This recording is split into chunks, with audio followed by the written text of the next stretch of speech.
here with the Velvet Vibes podcast, your favorite podcast in the world. We got here the lovely, great, Symbolic Soul, Aisha Ward here. How you doing today? How's it going? How's it going? Doing quite lovely. I can't complain. Is it anybody that deserve a shout out from you or anything of that nature before we dive right into it? Shout outs, shout outs, shout outs. First and foremost, I got to give a shout out to God. Without Him, I won't be here. I won't be on the Velvet podcast. So I'm happy. Indeed, indeed. Nothing wrong with that. God Um, gets all the glory. there you go. Always. I understand which we got here. We're going to do some proper marketing, show what we got in our hand.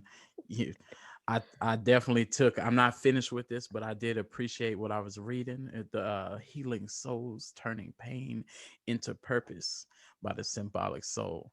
Um, First off, I understand. Now, did you have some poetry for us today before we dive too far deep Do in?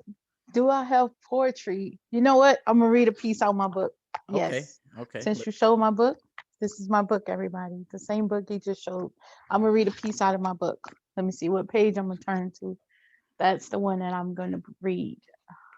Um, how am I Right. feeling today? Okay, Yeah. I'll read this one. Okay, let's This go. is this one's called Team God. I have been called to serve the one and only. After patiently waiting, it's my time finally. The devil tried to creep in and tell me that I'm not special. I didn't let that bother me because I know that I only need one man's approval. It's time for me to use my life for what it was intended to be. No more excuses or fear. God gave me my unique abilities, therefore I will persevere. I am here and nothing's going to stop me from reaching my destiny. You chose me, and I humbly walk through the doors you opened for me. I know this might be hard because some people seem to be very angry, but tell the devil, try and take his best shot. Absolutely. Because nothing's going to stop me from stepping out in faith. With that being said, I'm Team God all the way. Indeed, indeed. I see you the angles you come from with the things that you write. I see you come from quite deep. It's not just, surface level stuff. Before we get into that though, because we're going to get into all that. I'm going to just start from the top. Now, you gave us some poetry. I understand you from New Orleans. What brought you down to Texas, to the good old Texas? Ooh, man, some circumstances beyond my control. Nah, for real. What happened was I was with my ex, and he was in the military. So first we went to Killeen. He was stationed in Killeen. So then Mhm. some things had happened with us or whatever. So then I decided, you know what, it's time for me to move on, and that's when I moved here to San Antonio. So that's what brought me here. I just wanted to get away. I wanted a fresh start. Indeed. So you've been how long you been out here? Maybe like 10 plus years now. Oh, okay. So you're not new to the field at all. Not at all, not at all. I still don't know how to get around though. I still don't know my way around San Antonio though. I mean, now that I'm a poet, and I'm doing different things, I'm venturing off different places, but Mm. I still have a little trouble trying to find my way around. I GPS it everywhere. I take it you just go where you need to be. Yeah, basically. Nothing wrong with that. So you making me think that you haven't been doing this too long. How long? At what point did you get into poetry? Oh man, I've only been doing this like about 2 years now, Oh wow. actually. Yeah. Is it something Um, that you always had a passion for? when I was younger, I used to write songs and stuff, right? Hmm. And I think I used to write a lot. I used to live in my head a lot and I used to write. But in school, teachers told me that like I could barely read or write, and then I started believing that myself. So basically like with those gifts and talents that you have, if you don't use them, you could lose them. So and Yeah. then if you don't have that parent or the person to push you to greatness or whatever, then you start those insecurities and the low self-esteem and all those other different things just come into play. And basically, yeah, I just felt like I didn't know what I was good at. So Hmm. I didn't even know that it was a gift actually. Oh wow. So I'm assuming it came back to revisit you, and you started to utilize it, huh? Oh yeah, yes, yes, yes. Well, basically, God is the reason. He's the reason for it all.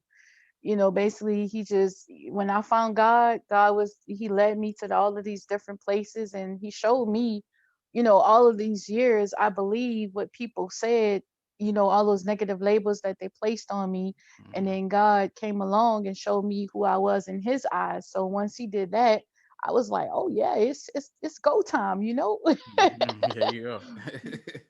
I was looking in your author bio, and I noticed your goal is to heal broken hearts and souls, and that kind of spoke to me. What led you to such a ministry? Because that's not just something simple, you know. Oh yeah.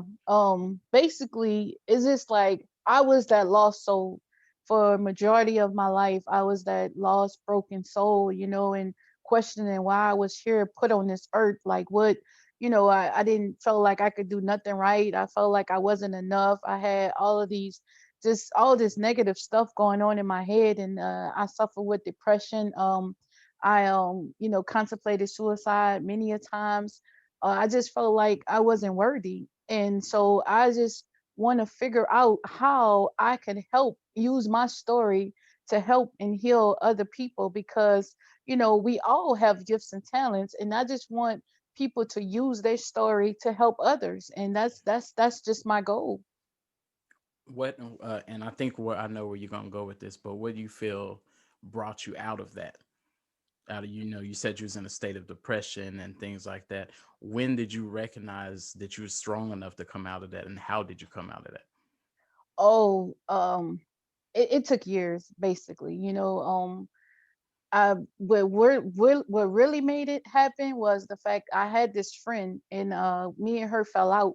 So whenever I have a friend and I lose or just anything, when I lose anything, I have to sit down with myself and because I know it takes two, so I'm Hmm. like, what went wrong? What I did on my part. So I had to do some soul searching to understand my part. And when I did that, I've been hearing like these negative labels my whole life, like that I was selfish and everything like that. So the first thing I started doing was like started, changing. I really came to the conclusion that basically like if you don't like something, you can change it at any time. We all have a choice.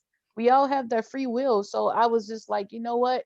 This is what I'm gonna do. I'm gonna start going feed the homeless. I'm gonna start, if people say that I'm selfish, I'm gonna need to do whatever it takes to make myself feel like I'm not selfish, Mm, basically. mm. So it sounds like you take a great pleasure out of helping people, helping others. I do. Okay. I really do. No, definitely that makes sense. First off, that's not something that happens a lot, and I got to commend you because a lot of people don't look in the mirror. That is really hard for people to say, to realize if you are the problem or if there are some things that you have to fix versus pointing the finger. It's always easy to do that, so I commend that. Well, yeah, in order for the change, you have to be willing to grow. Mm, So when you're willing to grow, there's no way you can grow if you won't look inside yourself and see what you need to change inside yourself. mm, Because the change starts from the inside. That's how you have to do it. So even though change is hard for a lot of people, I mean it was hard for me too, but I just know that I was tired of living with depression and tired of doing all the things and just keep doing the same thing and getting like the same outcome. And I'm like, if I want to change it and I want to see a different outcome, start placing value inside myself, start looking at myself as something different. And then it took me, like I said, to look at myself in God's eyes. And God says, I'm a masterpiece. So if I'm a masterpiece, what you say about me or what anybody else say about me, it don't even matter because the only thing that matters is what God says. And I'm a masterpiece. And there's nothing higher than that. So I'm gonna act like a mm. masterpiece. Yeah, there you go. Now you talking some gospel today. I like that. Now, we we talk about your journey here, and you kind of gave us what brought you into poetry. What kind of got you into music? Because I know you said you did a little music as well, and I did experience what you got on Spotify. uh Everybody need to check that out. Is it Black King? Let me make sure. It's Black Child. Black Child, there you go. Yes, I have Black Child on there and Fly. Both of those are two singles off my album. And hopefully my album will be coming out by the end of February or even the early March. Mm, My album is amazing. I'm telling you, every message, just like my book, I went deeper with the music. I really, really, really want everybody to be healed and touched through my music, through anything that I do. I just wanted to make a difference, you know. So I do it for other people, not for mm. myself. So I make sure I put a message in everything that I do, basically. That's definitely understood and very needed. Do you feel like you like one more than the other? Because I know they're both your passions, but when you started doing music, did you say, well, I kind of like this more than poetry, or do you like, which one? Do you feel you leaning Honestly more though, towards? because just like I was thinking, like, all right, because right now, when I listen to my album Hmm. and I listen to certain songs, I'm just like listening to it, like, man, I wrote that. So Mm, it's like when I just think back to that little child that when I was a little girl and just writing and just was thinking like, man, this is just something that I always had a passion for. But now, like as an adult, to hear my music, it's like I like the music. I've always liked music. So if I had to choose one, it would probably be the music. But then at the same time, it's still my poetry in the music. So I don't really have to choose. yeah, I did notice that too. Cause see, in most cases, this would cause uh, issue or a little battle of you might, because you could see where you put most of your time. But with in your case, you might write poetry, and it might be just as poetry, and then you put some music behind it, and you like boom, they come together. Just they marry real well. Exactly. That's what my album is all about. My album is called Beautifully Flawed, and Okay. I'm so happy about that project. It's just the way that it came out. It's amazing. Is it complete or is it still in the works? I know you said it's not out, but on your end, is it done? Are y'all still working on it? Or I got a little bit tweaks that I have to do, but for the most part, it's done. oh yeah, so some tell me we're gonna see this come out for real because we need that. Yeah, for real, for real. I talk to a lot of people, and sometimes it hurt my feelings when they say it's coming soon. I want it to come out because I want to check this out. You know, Yeah. and the people listening, they're gonna want to check it out as well. Now, but back to the book because it's something that kind of caught my attention. And this something you can see just looking through the table of contents, and you can even see this when you actually go into it and read, because this is a lot of the stuff that stood out to me. Now, I noticed, I saw you discussing things like pain is power, dress for battle, no more fear. That one kind of stood out to me. How were you able to dig into topics that's real deep like that, especially being what you just told us, that you were in a place of depression without, and be able to protect your own mental peace? Because sometimes talking about things like that could kind of take you back to a place. How were you able to, maneuver that? Um, yeah, honestly, it does though, and I realize my poetry is healing for me too. So it's not just healing for everybody else, it's healing for me too. But sometimes, yeah, I do like this one piece that I wrote that's on my album. When I went to the studio and recorded that one, I was listening to it in the car and I was like, man, this is this is deep, Mm, and I wrote it. So I didn't even understand how deep it was. And then I was like, man, this is like, it was depressing me kind of like listening to it. So I mm, was like, dang. But sometimes it happens like that, but then I keep doing it. And like I said, and I go even deeper because I do want there to be a message behind it. I want the message to be conveyed like it's supposed to, and I want it to be able to touch, and I want people to be able to understand it. mm. Nice, nice. Now, and I'm glad that you're able to think about that stuff without it actually taking you way down a dark road. Now, how do Yeah. you like with you writing things like that?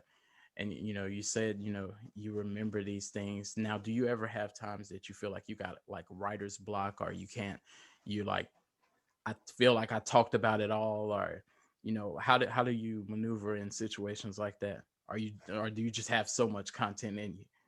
Oh yeah, I kind of got like that the other day because I was like, man, I wrote a book, and then now I got a album. So then when it comes to writing some more, adding some more to it, like where do I stop? Like how I was trying to contemplate on how many songs I was gonna have on my album or whatever. So I was just like, well, I don't know. And then I'm like, do I even have more writing in me? But I realized my writing it comes from God. Mm, So he's always gonna give me the he's always gonna give me the content to write, mhm, because there's always going to be somebody that need to be healed. And like I say, my words is messages from him. So mm, it's always going to be, I'm always going to have a message. mm, Now, no, that's a good thing, because I don't want you to run out of ammunition. It sounds like that ain't gonna happen. Have you heard? Now, you said your goal is to reach other people and for other people to be able to identify with this type of stuff. Have you heard any testimonies from anybody that read the book that it's some people just read things, and some people it actually affects them, or they may have gone through something. Have you heard any testimonies from anybody that read it, or how it made them feel, or anything like that? Oh, absolutely. I even like on my Facebook, I have like a page where it's my journey. It's called Symbolic Soul's Journey. So people send me pictures of them with my book, and they send me pictures of them writing in the book or whatever. But yeah, it really do. They like the part where they can reflect. Mm, And that's why I wanted to add it in the book, because I want to be able to, like, at first, originally, I was going to create two different books, but I said, you know what? It is better to have it in one book, and then have that report reflecting. And then, and it's called Healing Soul. So I say, you know what? I want to, mm, inspire people to write too. So, and tell their story and be able to heal. So that's where the burial soul came from. That's where the titles where I say burial soul came from. So, you can be bare and just you and God, and nobody else has to, know what you're writing. that part was actually brilliant, that you had parts for them to write, because it also, to me, it shows that there's a lot of people that they don't want you to do what they do, because they kind of feel threatened by it. They're like, what if they write and they become a writer? But it's kind of like, on your end, you're kind of encouraging that, like, yeah, you can write too. And then you left spots for the where you can write. As soon as I saw the lines, I was like, oh, I need to get my pen out when I'm reading. So I like that a lot, and I think it's a good marketing, and it's also it's a good tool to use so they can express themselves as well. Yes, absolutely. I encourage everybody to write. Like even when I'm on stage performing, and then afterwards somebody might come up and talk to me, and they be like, "Oh, you do this so well. This is so easy for you." And I'm like, "You can do it too." So that's what I do. I encourage, I inspire, I motivate. I just try to get people to tell their story, no matter where I'm at. If I'm performing or something, and somebody come talk to me afterwards, I'm just like, I can help you. You can do Mm-hmm. it too. I'm not threatened by nobody. I'm not threatened by no poet or nothing. Although they have some that's more seasoned than me, I just know a while back I had to realize I have my lane, and can't Mm-hmm. nobody step in my lane. There's nobody can do. There's not one person that could do how I do it and what I do it. And like I said, my messages come Confidence. from God. Yeah, so my messages come from God. So there's God made all of us different and unique. So there's not one person that's like no other person. So I know, like I say, in my lane, can't nobody mess with me in my lane. Mm-hmm. That's what I like to hear. I Sometimes you say got, that in the most humblest way though, okay? yeah. So there's no arrogance nowhere there. I need to clarify Yeah. that. You wouldn't want nobody try to challenge you. Now, what does symbolic soul mean to you? Like, why did you go with that name? Okay, so I was like sitting down, basically. And I was like, okay, so now I'm a poet now. Basically, I started writing, and I said, all right, I'm a poet. So I need a poet name, right? So I was just like thinking about it, and I was like, what do I do? Whenever you come up with any kind of name or anything like that, you're like, what? You got a soul search or whatever. So I'm like, what do I do? And I say, okay, I'm a symbol for God, and I save souls. So I'm like, okay, I'm a symbol. So I'm symbolic soul. And that's how I got the name. God gave me that name basically. It was just thrown in your lap, pretty much. Sound like. now, now you said that that you was kind of new to this, and I wouldn't have known this, had you not told me this. But with performing, you just mentioned performing. Like, is that something that was kind of different for you? Like, is it something that's, and does it make you nervous, or do you feel like you just go up there and you do your know, thing? you know, like yeah, basically um I'm comfortable with performing now. Hmm. It's amazing because when I get on stage and that mic get in my hand, I just let it go. You know what I'm Yeah. saying? Like it's just like if people would see me and they're like, man, I wouldn't think you the same person because sometimes I might not talk that much, just in person. Mm. But when I have the mic in my hand, I know this. I'm doing this for God basically. So I know that I have a job to do, and that's my mission. So I'm gonna complete my mission. So basically, yeah, if I'm nervous or anxious or whatever, I pray about it and I'm like, you know what? And even when the first time, that's how I first started. When I first did it, I was like, I first did it actually on my birthday in 2018. And I brought in my birthday on the stage and I brought out my birthday on the stage for my first time performing. And Whoa. I was like, okay, I was nervous and scared too, but I was like, okay, God, you told me to do this. You put me in this, you gave me this name and everything like that. I say, so now I need you and the Holy Spirit and God, Jesus, and the Holy Spirit to come up there on the stage with me. So I know that it ain't just me. So, you know, we gonna get this done. And Yeah. that's what happened. No, it make a lot of sense. Do you feel you at the point where you can recite your poetry without paper, or do you carry your your Oh, paper with you? absolutely. I can recite my poetry without paper. However, uh, since I've had, recovered from COVID now, I'm the memory loss, I'm having that, and I'm finding that sometimes like I run out of breath. So I'm still trying to get my breathing back from, recovering from COVID. But yeah, I can definitely still I still know my poetry. There you go. No, that's good because I tried to dabble in poetry before, and I would write them long poems with all those words and all that good stuff, and it sound good. But I was like, boy, I don't know how they do it. How they just go up there and just you know, and sometimes it'd be a long poem, and I've seen them just going and going and going, and I'm like, so I got a different level of respect for you when you up there doing that. And you actually brought up too right now something that, and I didn't know that you've gone down that road, so I'm glad that you know that you recovered from it. But I wanted to ask you, did COVID affect your creativity? I didn't know you experienced it yourself, but did it affect you, the whole situation, because it's a lot of things that get canceled. How did that affect you in your process? Yeah, in the beginning, basically, I was performing, I was hosting, open mics and stuff. So when COVID happened, yeah, the bars shut down. So basically, that's why I was performing at most of the bars and stuff and churches. And so when COVID happened, those things shut down. So yeah, that did have an effect on it.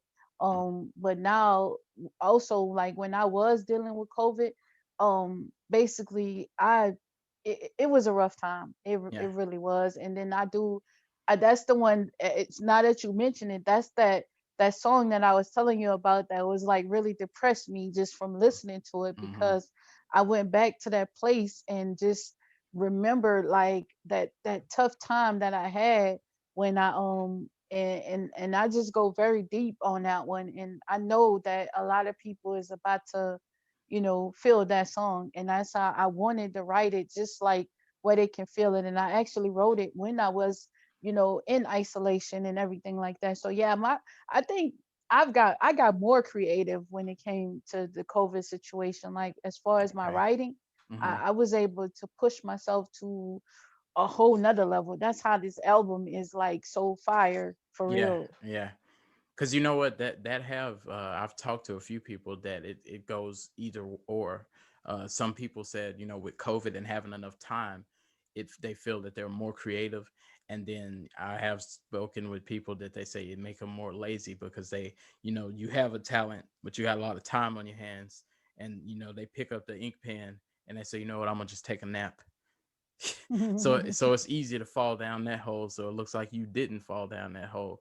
Now, did it affect money as well? I don't know if you do paid gigs or anything like that, but I'm sure to some degree it kind of affected that as well. How did you maneuver that? Well, yeah, it kind of did, but once again, and then I wrote it when COVID first had started. Um, God is my provider. Mm, I'm and gonna just leave it at that. yeah, yeah, you said a mouthful already. There you go. Now, how did you conquer any times that you considered giving up? Like, if there was any times that you was kind of like, what am I doing? I'm gonna just leave this alone altogether. You might have been halfway through your book and just was like, I'm cool off of this. What kept Well, you going? you know what? I, I'm gonna have to say fate. Because I knew that I was supposed to write this book, right? And then I'm gonna tell you, I was smart about it, so I said, you know what? I know I'm gonna write this book, and I know the devil gonna come try to attack me. So I tried to cut out things that the devil was gonna try to attack me, right? With, Mm, and then the devil is a tricky, he tricky, so mm, he still find a way to get in and stop the process. But everything happens in God's time. So God sent me the right people to be able to make this book happen. So every time I wanted to give up, God sent me a sign that no, you ain't giving up. You gonna keep on going. So when you see. think you don't have whoever in your corner, God sent that person to me. And I'm assuming this applies to your music as well. Like, did you have those times when you heard it and you're like, this ain't it, or what am I doing? Like what gave you the confidence to keep going in there? Well, yeah, even with my music, because basically, like I said, I started as a poet, Mm-hmm. and I just find in life with everything that you do, you should always be growing, right? So yeah, I'm a poet. Okay, but then I wanted to take it to another level. I say, okay, I want to figure out how can I say my poetry to music. Mm-hmm. I want to figure out how to do that. Now, when I was younger too, like as I got older, I say in my teens, I did try to be a rapper, right? So I kind of like, and some people tell me now, like when they hear my poetry or when I'm performing, they can hear that rap coming out of me, right? Indeed. So I did wanted to do that too, but like I said, I just always wanted to grow, so it just took me just to like you know get the right people and find producers and stuff like that. And then once I did that, then I was like, okay, Yeah. I'm gonna make this song. Mm-hmm. No, I like that. I like that. You getting it's people that's out there listening from all over the place, and they're gonna get inspired by hearing things like this. So you can continue to sprinkle some inspiration out there. How would you suggest what would you suggest to any upcoming authors, poets? What advice could you give them? Plain and simple. You have your plan, you have your vision. Mm, Make sure God is in it. Make sure God is leading it. If God is leading it, if you believe, it's gonna happen. mm, It's just that simple. Don't give up though, because at that moment when you want to give up, that's when your victory and that's when your glory is coming. mm. I done heard that plenty of times too. It's been a lot of people that when you give up, you was at the front of the line. You've been at the back of the line the whole time, and right when you're at the front of the line, that's when a lot of times you like, I'm cool, I'm gonna just stop. You don't even Yeah, realize you were right there. it's all about perseverance. You got to keep going. Mm, Don't let nothing stop you. If and that's what I live by. If God is for you, nothing and no one can be against you. mm. Indeed. Now we need to talk about before we wrap up, we got to talk about the most important thing that people, because people listening, we've been talking about the book, we've been talking about the music. Where, if somebody says, "Hey, I want this book. I keep hearing about it. Where can I get the book? How can I get the book? How can I find the music?" We need to let you talk your stuff right now. You Talk can your go stuff. to my website. My website is symbolicsoul77.com. That's my website, www.symbolicsoul77.com. You can go to my website and purchase the book. If you're in San Antonio, I personally deliver the book to you, and I'll take a picture with you and get you an autographed copy. Also, you can follow me on Instagram, that's at Symbolic Soul 77, and on Facebook I'm Symbolic Soul 77 as well. And also my government name, which I post daily, or I try to post daily, try to be inspirational and motivational and inspiring. So that's under my government name, which is Aisha Chantel Ward. And yeah, you can send me a message. I talk to people. I'm not Yeah, afraid. there you go. Follow me. My music is on Spotify. It's on all platforms. Just look for me, Symbolic Soul, Okay. basically. Now, and before we can't close the door just yet, is there anybody? And I think you kind of covered this in the beginning, but people get emotional if their name get missed. So I'm gonna give you another chance. Anybody that need a shout out, and just let us know what's next for the Symbolic Soul. You know what? Listen, when it comes to shout outs, nobody, please, nobody hold that against me, because I don't be knowing how to shout out nobody. You know what I'm Yeah, saying? The main person I don't never want to forget is God. So that's the main thing. If I got him covered, he got me covered. We all covered. You know what I'm saying? there you So go. Don't nobody charge else it get emotional. right. So what I got coming up is, okay, I got an open mic. It's on February 20th. Hit me up on Instagram, and if you want to be a part of the open mic, I can add you to the list. Or if you just want to come out and vibe. I also, right now I'm shooting a movie, so I'm gonna be in the movie. My Uh-oh. poetry is gonna be in the movie. My book, the poetry for my book is gonna be in the movie, and I'm also gonna be featured in the movie. So I'm an actor. I There you added go. that to my accolades. Oh Lord, how long you been doing this? Acting Yeah, is something that I'm just dabbling in right now, but I like it, so I'm gonna keep doing it. But this is my first role, so I'm happy. there you go. You tap dancing all around entertainment, all around the board, ain't Hey, you? God is leading me wherever God lead me. That's where I go. There you go. I'll make sure I send any some shout outs myself. I don't want to get in trouble.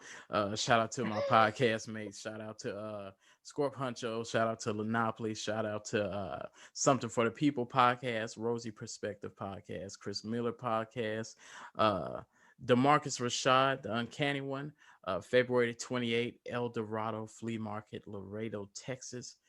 Will be jumping off the top rope with some good old wrestling. Don't y'all miss that. With that being said, it looks like everything's good. Did you have anything that we did not cover, because we don't want to close that door? You about to make me do some shout outs though. I'm about to Yeah, do some shout outs. come on. Cause you just like, I mean, you couldn't follow my lead and not do none. So then I gotta do some. So okay, I'm gonna There we shout out go. my kids. Mm. Um my kids, Asia, Ashley, Angel, my little man's Timothy. That's my only boy. My husband, Moliere. Mo, he don't like me to call him Moliere, but Mo. But I call him Snuggles. So Snuggles, you get a shout out. I got a feeling you're gonna hear about this again.